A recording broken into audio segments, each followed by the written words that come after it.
Bonjour à tous, bienvenue dans cette vidéo. Je m'appelle David Moreau, je suis géobiologue, praticien en soins énergétiques. Je voulais vous parler dans cette petite vidéo du Reiki et de ses origines, en quelques mots. D'abord, le mot Reiki, qu'est-ce que cela signifie? Rei, en japonais, cela correspond à tout ce qui est sacré, spirituel. Et Ki, en japonais, ça correspond à l'énergie. Si vous voulez, au Chi chez les Chinois.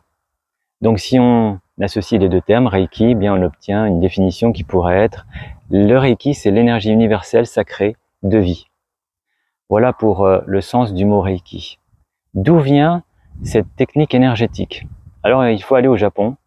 Elle est apparue au Japon dans les années 20, particulièrement en 1922, lorsque Monsieur Mikao Usui, qui était un japonais qui était très spirituel, très tourné vers la méditation, les pratiques spirituelles, méditatives, ésotériques, passionné d'énergie.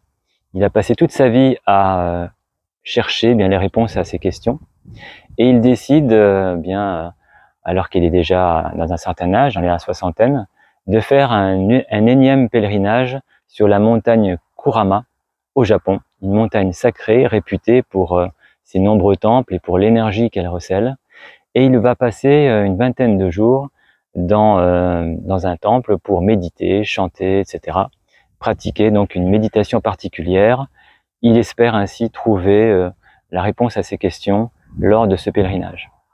Et à la fin de cette période, à la fin de ce pèlerinage, il se passe quelque chose d'extraordinaire. Il vit une expérience mystique très forte qu'on appelle un satori, c'est-à-dire une expansion de conscience extraordinaire, où vous êtes hors du temps, hors de l'espace. C'est difficile à expliquer quand on n'a pas connu cette expérience, mais ceux qui la décrivent en parlent de cette façon.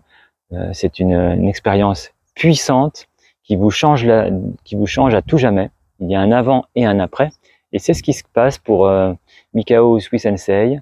Apparemment, il aurait perdu connaissance dans ce qui a été dit, et il revient donc de ce pèlerinage, il rentre chez lui et il sent qu'il y a une énergie particulière qui le traverse, qui n'était pas là auparavant, qui passe à par ses mains, et il a envie de poser ses mains sur les bobos de ses proches, de ses amis.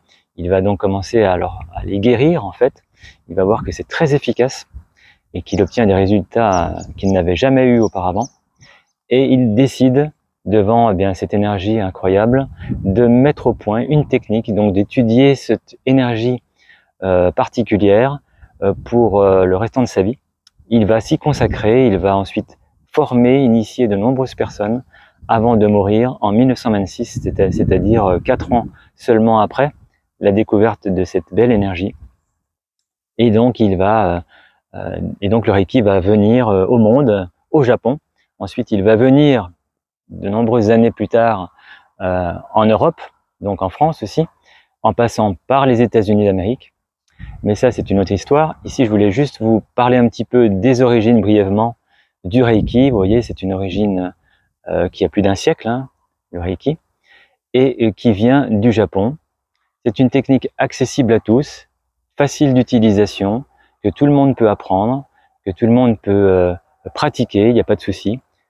C'est une énergie comme le Lao Chi qui est canalisée, c'est-à-dire que vous captez une énergie et vous la retransmettez à travers les mains.